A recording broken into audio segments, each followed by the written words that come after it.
Hey guys, welcome back to my channel. If you are new here, my name is Mishra and I do videos about budgeting and personal finance and my debt-free journey, the good and the inevitable bad.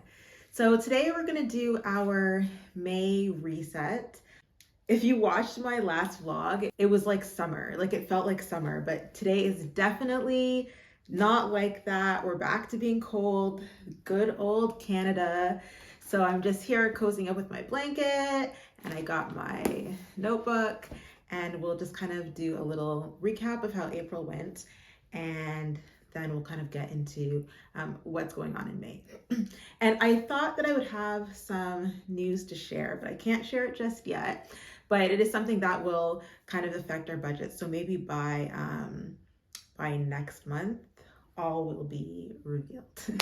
Anyways, let's get into it. So first we're gonna start with our April budget. So I'm just gonna highlight some things of some notable things that kind of happened in April. My stepdaughter came home. So we actually spent a little bit more time, I guess, doing family things than we may normally have. So those things were, we took our kids to the movies to see the new Mario movie that came out. So that was 6 of us that went. So the cost of that was $88.67. And then the next thing, my husband went out with his daughter, just the two of them, so they could spend some quality time. And yeah, so that ran around $100. And then another thing is I took my two younger daughters to the dentist. And normally, just for cleaning, and normally when we go, it's pretty much covered by my insurance. This time, for some reason, maybe because of the timing, it just wasn't. So that ended up being $82 that we had to spend on that for the kids. And then the last kind of like activity, even though the dentist wasn't really activity, it's just a kid related expense. We took our son to the zoo. So he was home and we decided to take him to the zoo just by himself. And we got kind of like a behind the scenes in the polar bear area, which is really cool. But we didn't have to pay for that. That was actually free. So our zoo trip that day was free.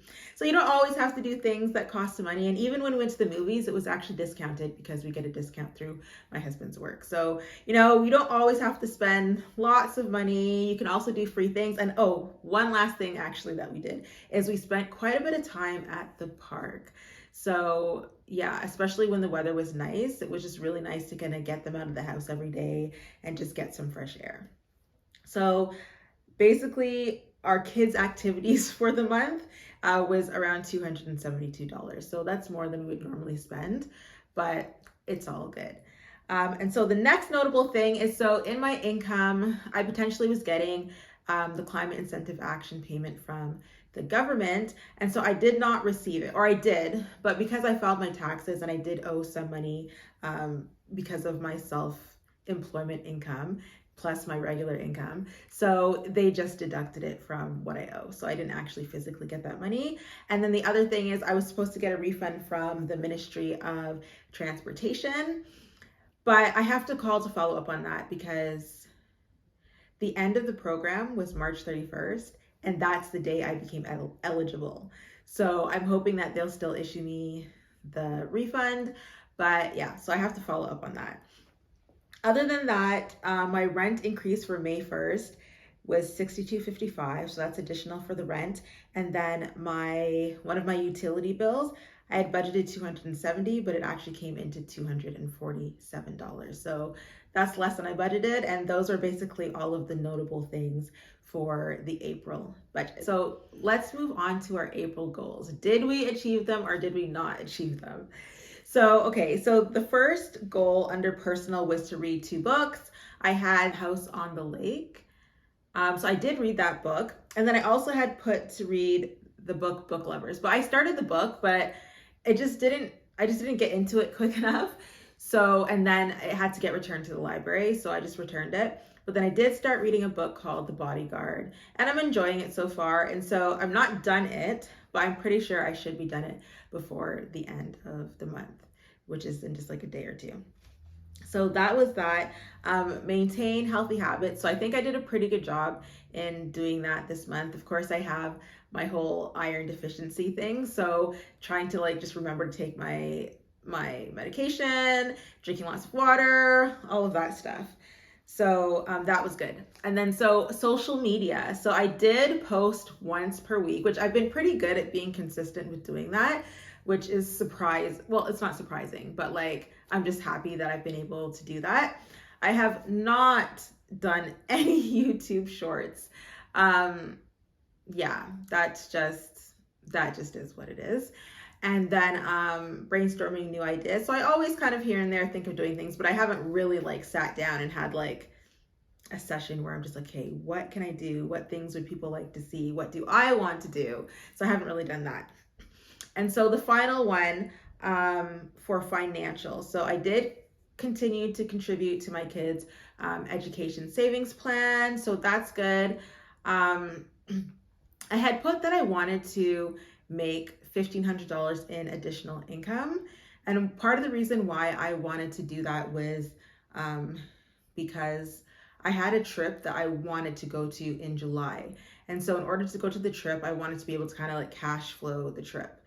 But I decided that I'm not going to go on the trip because I was like, even if I do get the money, like the additional income to cover the trip, I was just kind of thinking like, after spending the money on our car and other things, like, I don't know if I want to spend the money to go away when the conference or whatever I was going to is being offered virtually, which will be way less money. So yeah, I just thought it would be a better idea just to kind of, just to let that one pass for this year. But there's always opportunities in the future to go in future years. So that is fine with me.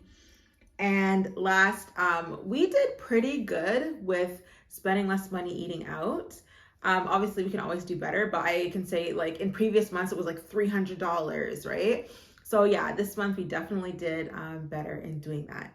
So now that we've looked at April and we're looking forward to May, which I just hope April was a good month, but May I'm really hoping is even better. Okay, so for May, so under the personal category for my goals. So I do want to still read 2 books. I'm going to try and do that. Hopefully May is a little bit of a slower month. The first quarter was like very, very busy with additional work. So I want to read the book. I have the book Reserve Verity by Colleen Hoover, and then I need another book. So if you have any book recommendations, please leave them in the comments below, and I would love to potentially read one of your books.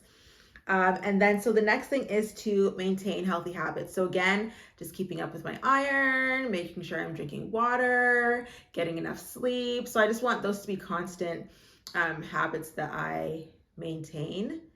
And then the other thing personally for me is like, I want to have kind of like a self-care day or like an alone day. I don't know if that really makes sense, but because I don't really get to do that very often, but I think it's important to kind of put aside a day where I don't have to think about work and I don't have to think about like anything else, just kind of like a mindless day, if you want to put it like that.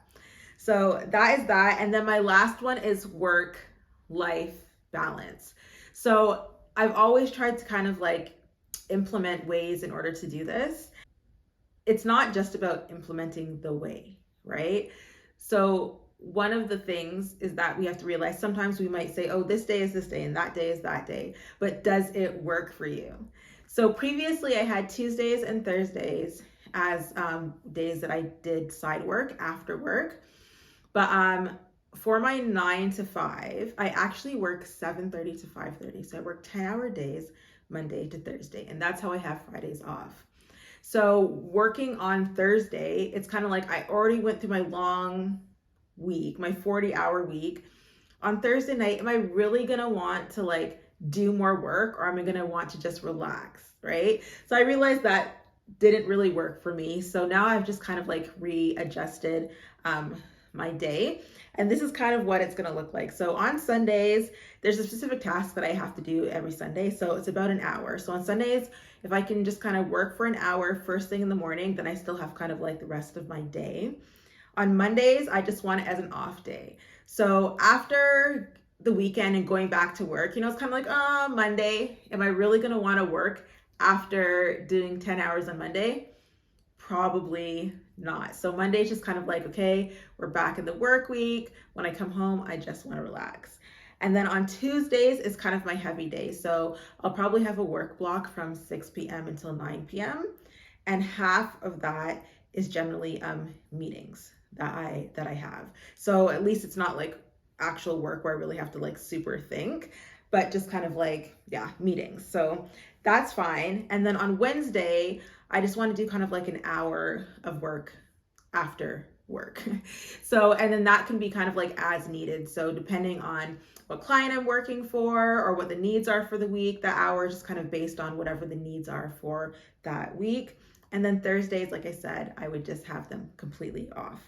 And then Fridays, because I'm off on Friday and I rested on Thursday night, on Friday morning, I can do like a 2-hour block of work after I've dropped my kids to school. And then after that, like I have the rest of the day to kind of run errands or do anything that I need to do. And then Saturdays are just going to be a completely off day. So yeah, Saturdays I will not work at all. Saturdays are just an off day. So that's kind of how I'm thinking of how things will go. And another thing that I actually got that I think will help out is I got this weekly planner. And the reason why I really like this planner is because it has the week. And so you can list all of your to-dos for that week. And then you can list your weekly goals. And then on the other page, it has the different days. So then you can break down your to-do list onto like, what are the priorities for the different days. And so I'll probably use this for like my regular job, my 9 to 5, and then also, or 9 to 5, but 7:30 to 5:30. And then also kind of use it for my side work at home. And then at the bottom of the page, which I also really like, it has a habit tracker. So I do have a calendar in my phone that I use, but I find that like I have so much notifications that it doesn't work for me. So having this kind of like on paper on something that I'm referencing every day is really good for me because I'm already going to be writing down my stuff. So having this habit tracker, and it will kind of remind me, okay, this is what I need to do. So I just got that off of Amazon. It was, I think, $11. So not too bad. And I'm hoping that will allow me to have a little bit more work-life balance or work-home balance. Yeah, so that's kind of how it is on my personal side of things. And then so for social media, again, I just want to be consistent. I post once per week. Because we can't really determine how many subscribers we have or don't have, or if the algorithm will push your video or whatnot. So I can only do what I can do. And then always brainstorm new ideas for you guys. So again, if you have any ideas, you can always put them in the comments below. I would love to hear your input on that. And lastly, so my financial goals, again, continue to contribute to my kids' education savings plan. And then the next one is, so instead of putting a number on the amount of side income that I want to make, instead I want to put more emphasis on the process, I guess, if that kind of makes sense. So instead of putting a dollar amount to it, in order for me to generate new income, new business, get new clients, I have to talk to people. I have to contact people. I have to, promote myself, for lack of a better word, which is honestly not the easiest thing to do, especially as an entrepreneur, because you basically, you just have to kind of promote yourself, promote your brand, whatever. So, so for the month of May, I would, especially as the weather starts to get better, I would like to focus more on like contacting people, which isn't the easiest to do because I consider myself to be an introvert. So talking to people is not something that I necessarily care to do all the time, or care to initiate at least.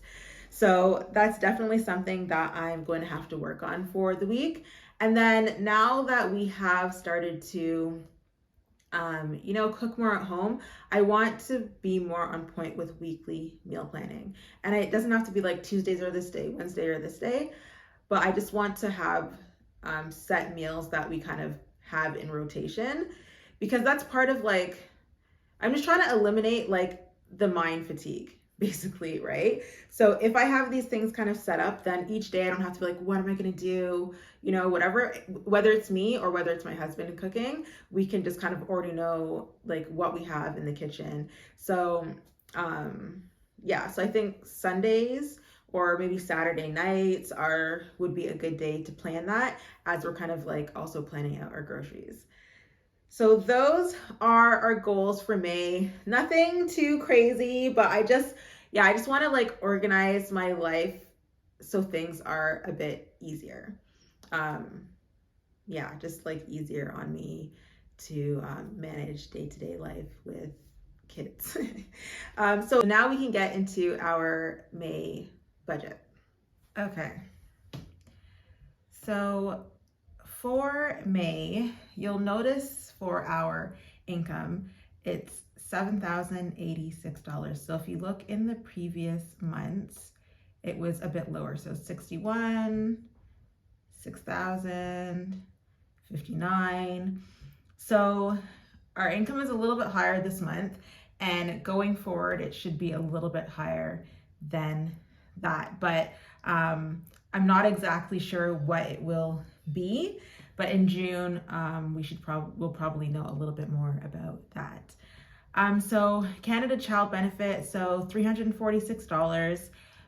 That's what it is right now. In July, it's actually going to increase a little bit. So that's good. Bookkeeping for the month of May is going to be $1,000, and that's pretty standard. At some point, I do want to get to the point where I'm not using this $1,000 in my main budget. I would just like to have it in a separate account with my business money set aside. And so financial services, I put $50 because that's generally the minimum that I get in the month, even if I'm not doing anything. That at this point is basically passive income. And so I do have a separate bank account that I just set up where this money just kind of gets deposited. So I don't really see that account that often. I'm not really looking for it. And so that hopefully will just start to accumulate. And then we can delete this from here. Actually, I'll leave it there because I still have to check to see if this is something that I will end up getting or not. So basic income, nothing too crazy, $8,482.40.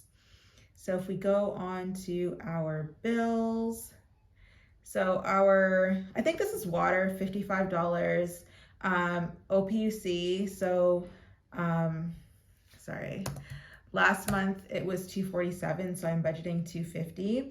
Our rent, normally I would have $2,422, but this is increasing because we've been in our house now. By the end of this month, it will be, by the end of April, it will be a whole year that we've lived here. Our parking is $80. And then our Bell Internet, which I want to check this because it's been a year. I wonder if it's going to increase because our contract will be done. So I have to look into that. Insurance for our family, $300. And then our subs, American Express. So on my American Express credit card is where I have all of my subscriptions. So like QuickBooks, Netflix, Dropbox, those kind of things. That's where these go. And then even though we got a new car, my car insurance actually hasn't changed. So it's it's just under, but it's around $220. The next thing, our cell phone. So I got a cell phone for my daughter for her birthday. Not a cell phone, just a data and text plan. But I didn't realize that it was like talk and text and pay for use data. So because of that, she was outside and the data ran up. So it was like an extra $50 or something. So our bill this month, sadly, is $430. I did call the company and they were able to give me a credit of $25. And they also, like, I put a block now on the data. So that can't happen in the future.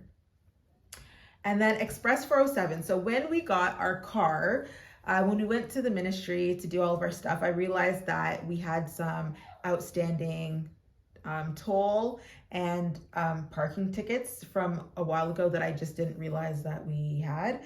So this is what this is going to be. So $255 is what I'm going to put towards that. And then we'll move over to our debt. And so again, we're not going to have a car payment again until July. So that's zero. On my credit card, I put the minimum payment of $175. And on my American Express, the minimum payment is, I think it's like $14, but I'm just putting 20. We have 2 consolidation loans, and you can watch my previous video if you're interested in learning a little bit about those. But one is for me, one is for my husband, and it's $473. And then the second one is $740. And if you watched my latest debt video, you know that we did accumulate another debt in the month of March. And so that's what this is. So this $290. And if we just go quickly to the investments here, so this gets, like, I added it to my income there so that I could show it here, but this actually gets automatically taken off of my paycheck from work. So I'm gonna debate next month if I'll actually show it here, or if when I do like my debt update, I can just do kind of like an update on how my RRSP is doing. And my kids' RESP, we contribute $75 per month. And while we're on investments and savings, we have $150 that automatically goes into an emergency fund each month. So here, now for our variable expenses. So groceries, we used to budget $600, but we did up it a little to $700 because obviously the cost of groceries and living and everything has increased. Dining out, we have that at $100. And then fuel, $400. So because we only have one car right now, we've been pretty good with being able to stick to this $400 budget. We just basically fill our tank for the week, which is about $80. And if anything else, we just have to put in a little bit here and there. Pets. So we budget $400 for pets, and we basically use that up every month. So there's not ever anything extra. And then miscellaneous, we always just want kind of like a buffer in there. So if I kind of look up here, remaining from everything, there's $209.50. So I'm actually just going to add that to the miscellaneous category because me and my husband's anniversary is coming up in the month of May. We'll be married for 13 years.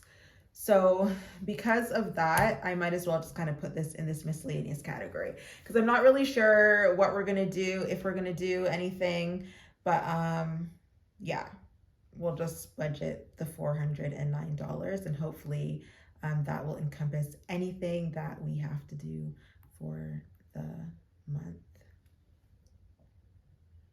And so yeah, that's basically our May budget. Nothing too different going on. Hopefully in the month of January, I'll be able to go a little bit more into the changes in our income, which are for the better, which is, you know, a light at the end of the tunnel.